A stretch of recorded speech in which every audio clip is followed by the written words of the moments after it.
Good afternoon, everyone. If I can just invite you all to have a seat so that we can start with the last part of today's session. I know that a few are still running behind with the lunch timings, but I think it's time for us to just get started. In the morning, we have been discussing plenty of fundamental topics to be addressed by all of us when it comes to energy efficiency, clean energy, as well as steering the investments in this arena. Now, I am personally very, very much fond of the next topic of discussion, which is going to be around green economy and the UAE. If you think of it, all the UAE plans and visions from Vision 2021 all the way up to the Centennial 2071 incorporate green economy as a fundamental area to be addressed. Also, the much expected Expo 2020 revolves around sustainability as well, so there is definitely a tremendous drive around it. This will be covered in a keynote speech by Habiba Al-Marashi, whom is the co-founder and chairperson of Emirates Environmental Group. Besides the EEG, Habiba established Arabia CSR Network as the MENA's region pioneering and only multi-stakeholder platform with local and multinational entities. She is also a co-founder of the Emirates Green Building Council, serving as vice chair and treasurer. Now, please join me in welcoming Habiba Al-Marashi to the stage. Thank you very much.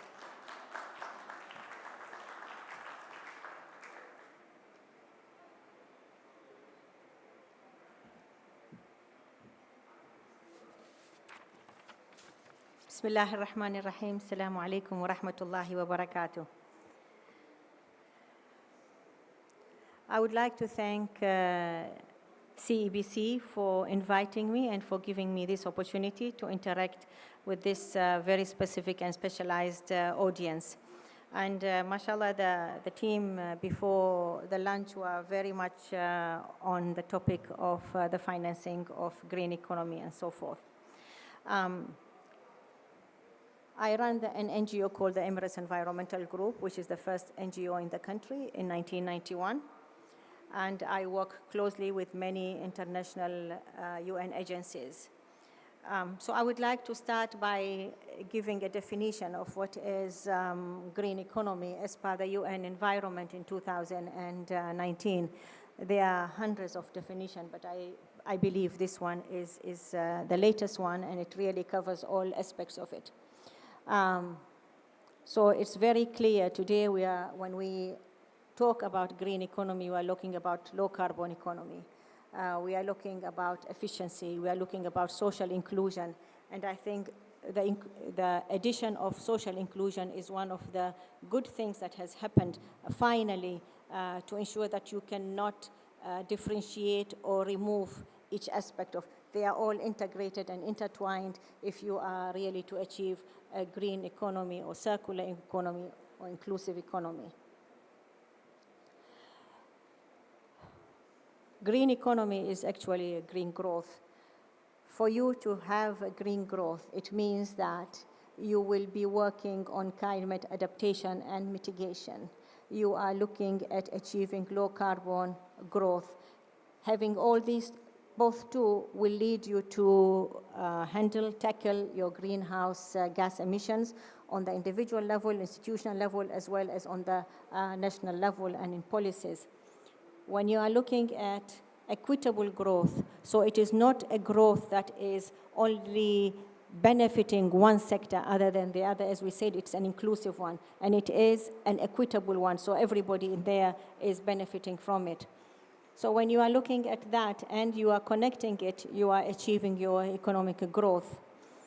And when you are talking about targeting and aspiring to have strong communities and strong habitats, a habitat that really can adopt and fulfill and enable the growth of your different wildlife, then you are looking at a very strong sustainable development goal which calls for social development and ending poverty. And again, it is so connected with equitable growth. My interest today is on the value of the natural capital, which in many times does not get into the equation or calculated very efficiently or properly. So what do we mean by natural capital, and how can that go into the calculation, into the strategies of organizations, into the policy making of governments, and so forth. I am not a government, I am an NGO. So from the beginning, I would like to put that on the table. And of course, everybody is in this country, everybody is reading and seeing and engaging and listening. And the UAE government is leading in the region when it comes to green economy, and they really want to establish themselves as one of the leaders on the global level as well in the long term. A green economy for sustainable development, and the topic of this forum for this Congress this year for the Knowledge Summit is aptly connected with this long-term goal as well. Whatever UAE plans and puts and announces, it commits to it and really finds means and ways to ensure that it is able to implement that. So through this initiative, the UAE aims to become one of the world leaders in this area, as well as a center for the export and re-export of green products and technologies. And I think actually on the ground, this has already started happening. A lot of the regional operators have their headquarters in the UAE, but they are already targeting the African market and the Asian market in developing, selling, and promoting green products. It also helps to maintain a sustainable environment to support long-term economic growth, and that is what we want. It's not a growth that we are looking to achieve only for this generation. We are actually looking to ensure that our future generations are very well taken care of. And this strategy, when it was announced by Sheikh Mohammed, it was for a long term. It was taking into consideration until the centennial of the UAE, what will we be doing as collective federal government, as local governments, as institutions, different institutions on the ground.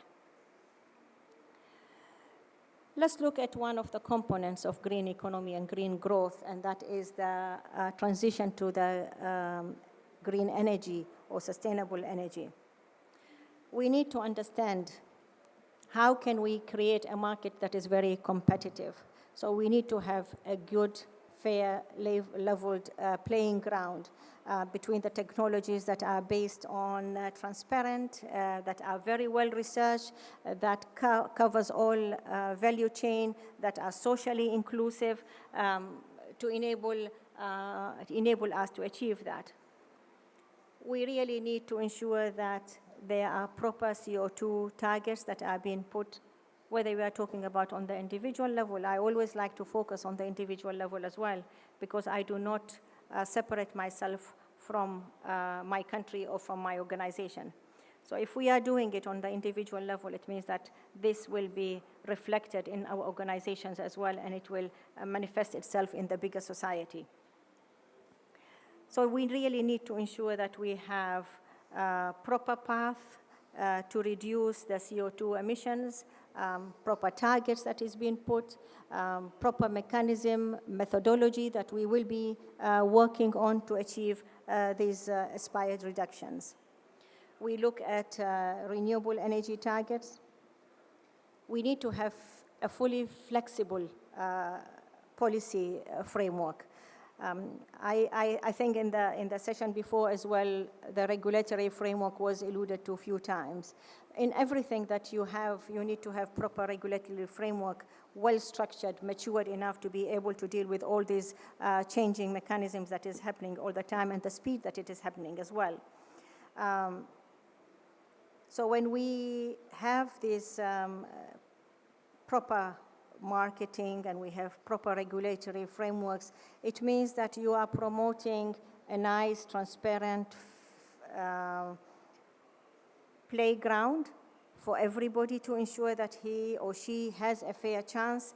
And I think one of the areas that has started coming up nicely is the solar roof panels that has been spreading very well, particularly in the Emirate of Dubai.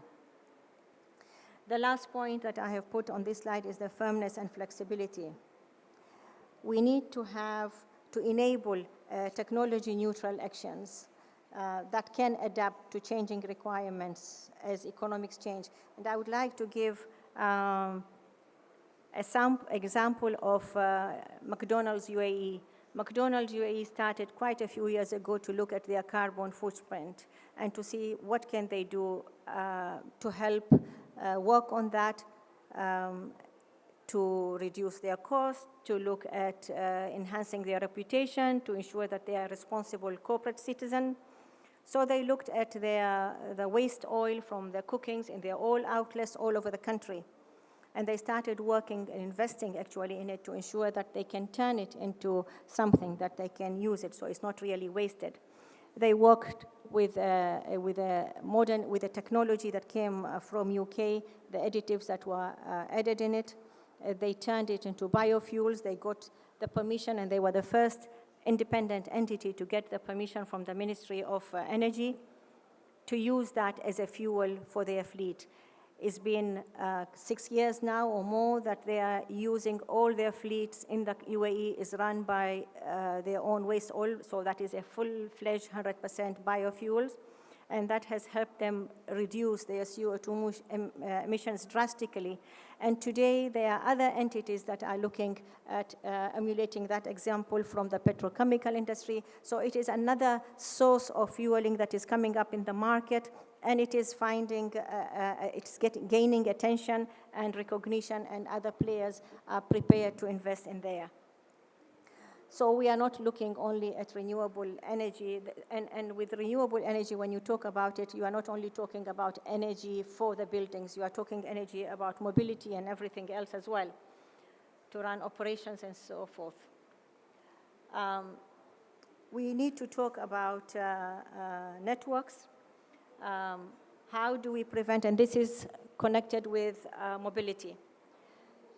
We need to have a very, very clear way of ensuring that costs are reduced, that we are looking at where are the constraints, where the tension is, how do you remove congestion, how do you make your mobility system in the country to be as efficient as possible, because that, of course, leads to the reduction of consumption of resources, and it leads to the reduction of waste, loss of timing as well, and it leads to the happiness of the commuters, because when a commuter has to spend 2 hours in a traffic jam when he can reach his destination in 15-20 minutes, and you are able to deliver that, then you have actually contributed a lot in raising the level of happiness of the society and stability of the society. Innovations. This is an area that we are really lagging behind in the UAE, and my message is to every single corporation, whether you are a private entity or whether you are a government organization. We really need to put our house in order. We need to look at what we are investing, where we are investing. We need to invest in research and development. We need to pump investments into our academic institutions. We need to build the capacity of our youth so that when they graduate, they enter into the market, they have the right tools in their hands to enable them to move and to lead that journey. At the moment, unfortunately, this is not something that is happening a lot yet, and I hope we will continue to bang the message and to push the boundaries and to encourage the private sector and the government institutions to invest in the academia so that we can promote research in different areas that we need to see results that will help us achieve the green growth and green economy.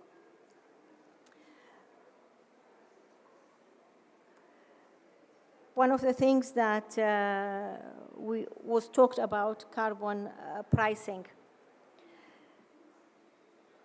Really, at the moment, what is happening is the cost is being thrown on the consumer. I don't think that should be the way. I think all across the value chain, the responsibility should be shared and should be distributed. So the emitters should be held accountable as well, and there should be a way that it helps them to look at their operations, mandates them sometimes actually, to look at how can their operations become more efficient. There was a recent report by Forbes which highlighted the 10 of the highest polluters in the world when it comes to plastic pollution. And Coca-Cola was on the top, and then PepsiCo, and then Nestle, and all the big names that you see. And so I think really these big corporations cannot afford it anymore not to be involved and to do what needs to be done, and to look at their operations and to look as, is it really not their responsibility, or there's a lot that they can do? And I personally believe that there's a lot that can do from the investment in research and development. Let's come up with more environmentally friendly containers. Why are we focusing on only single-use plastic? This was a product that was discovered 70 years ago, and it has done tremendously well in many of in the development of humanity. But what we have gone is over the board and produce not very good quality of plastic, which is called the single-use plastic, and it is flooding our oceans, and it is covering our forests and every single open space that we have. When we do Clean Up UAE, and it's a platform that we do from 2002, majority of the waste that we collect is plastic, single-use plastics. This is something that should not be there, it should not happen. So we really need to put our act together and to invest in the right ways, to provide proper packaging that will not have such a huge negative impact on our environment and our development as a whole human species. So carbon pricing is a direct way, and it's, I believe, one of the elements, one of the tools that can be used to help achieve economic growth and green economy. There are more than one type of carbon pricing. As was mentioned by Dr. Nasser, there is the ETS, where emitters can trade emission units to meet their emission targets. But again, this is not something that has found a lot of traction, or in the beginning it was very well, but it went down because of the non-transparency or unbalance that was between the third world countries and the developed countries. So it needs to be revisited and to be amended, corrected, so that it's something that can be implemented.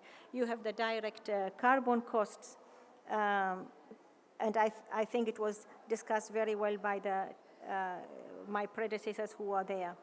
And then you have an offset mechanism, and how are you able to measure your greenhouse gases on an annual basis, and what can you do to offset it? This is something at Emirates Environmental Group, we do it a lot, and I will touch base on it at the end of the presentation. And the other thing that I have started seeing, which is very commendable, is the internal carbon pricing. So organizations are voluntarily going into this process through ISO 18001 or OHS 18004. This is where organizations are consciously looking at what is their CO2 emission, where do they have the high CO2 emission, and what they need to do to reduce that, and how do they calculate the risks, and where are the opportunities, and all this. And these are all issues that are directly related with really reducing your CO2 emission, and it connects with Sustainable Development Goal number 13 for climate action. And climate action, again, is a mandatory requirement for the governments, and the governments will bring it out into proper policies and mechanisms for the corporations. So I encourage private sector organization to start this process, to do it out of their own goodwill, voluntary, before it comes really as a mandatory requirement, and then you will be, everyone will be running around to try to find, and you will be cornered. So while you have the process, start slowly but surely and effectively to put the right procedures and processes in place.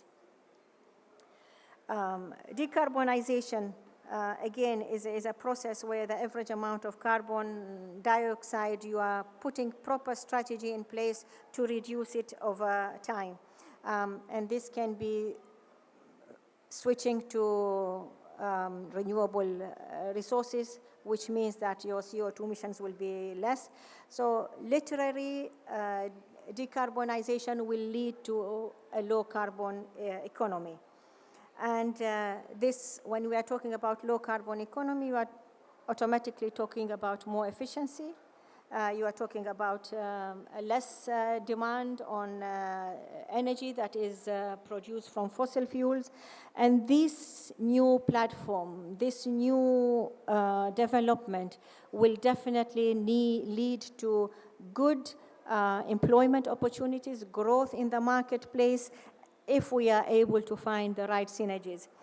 And again, this is something that we need to work with very, very closely with the academia as well, to ensure that these kind of topics are nicely finding their way into the curriculum, and they are part of the modules that are being taught, so our university students are helped to build their capacities.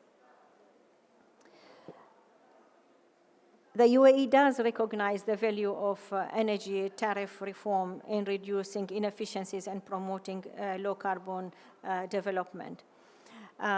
So the utility authorities in the UAE have started introducing quite a few initiatives. There are a few policies that have nicely come up, and there is a good, strong trend of revising the country's tariffs over the years to adjust it to the tariffs and commercial, particularly to the commercial sector. And I think this will be showing in the cost generation and reduction for the strategy of the country. By 2021, it will be clearer of what has been achieved till date. The Dubai Green Fund, which was introduced by Dubai Electricity and Water Authority in 2016, and a huge amount of money was allocated for it, 2.4 billion dirhams, to fund green development.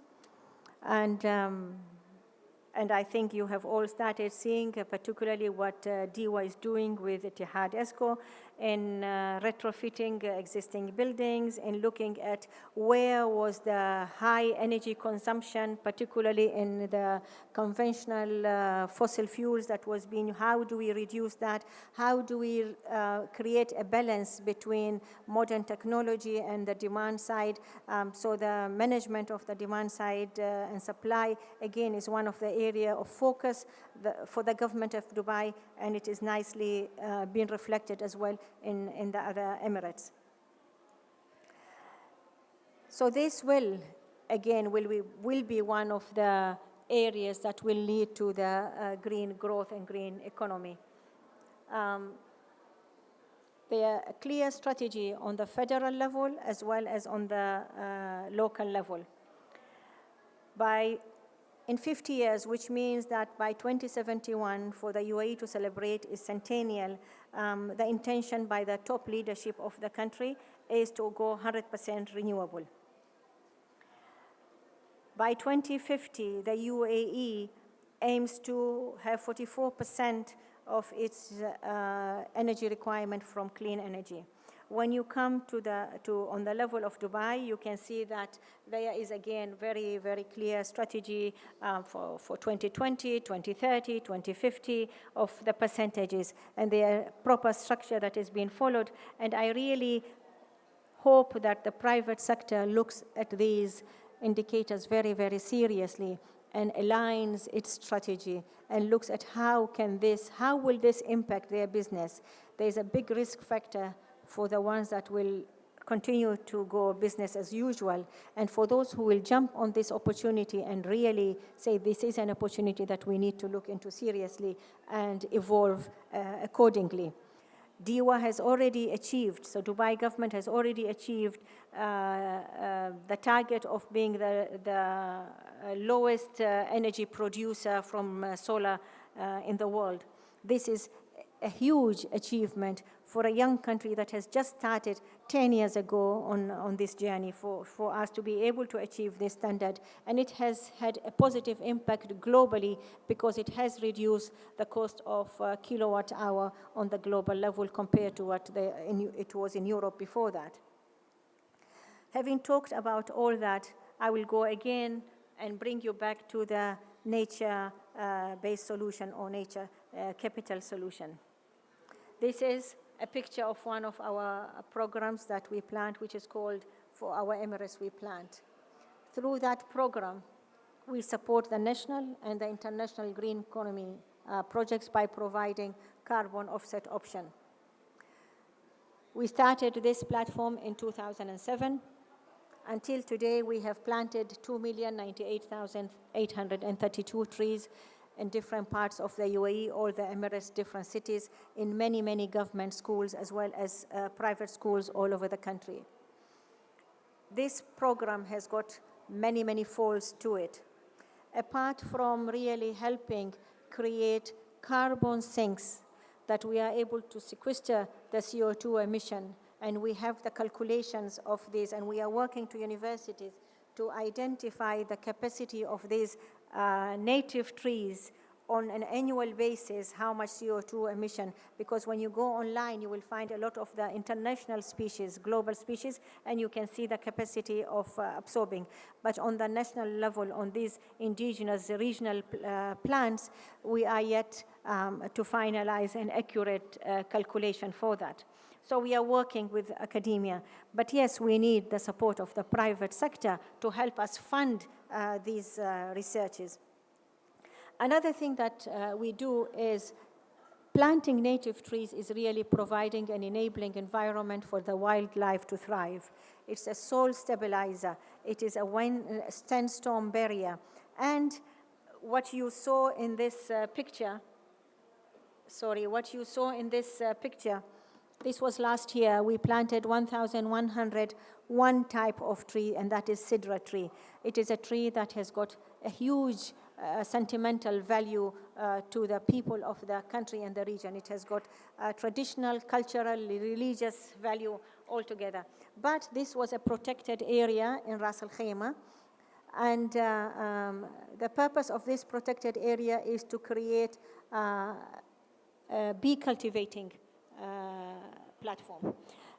More than 5,000 Sidra trees has already been planted in the last 3.5 years. And it has encouraged the growth of the bee colony to millions and millions of bees.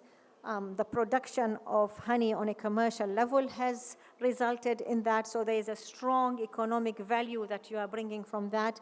When you bring the different sectors of the society, different nationalities, different age group, different backgrounds, for them to be all together in one common ground doing something, you do not know how strong this is in building that networking between the, in weaving the social fabric, bringing us together as one community.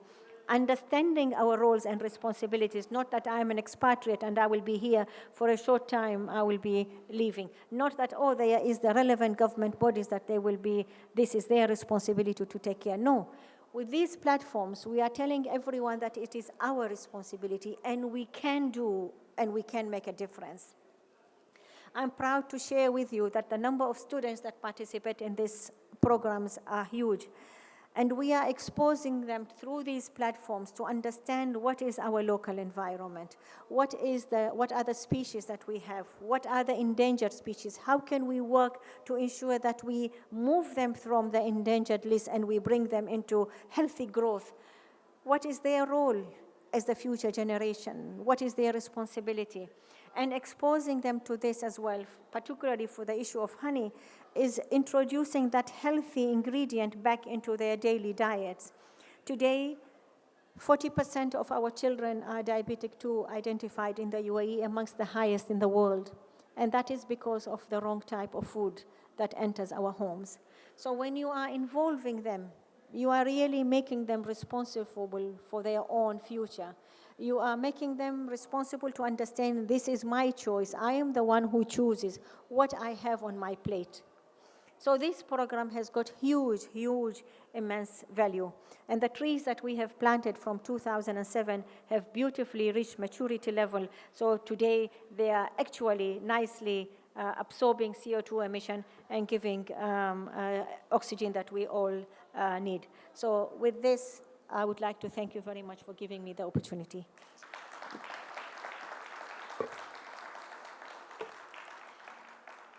Dr. Raid, am I taking questions? Yeah, okay. Any questions?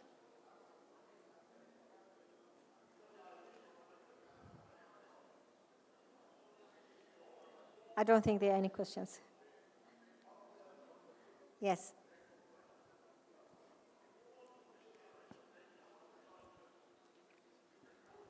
Thank you very much for this fantastic and incredibly informative presentation. I learned a lot. My name is Sam Alawi. I'm from Green Parking, and I have a question regarding funding. You mentioned about 2.4 billion dirham fund in order to promote initiatives.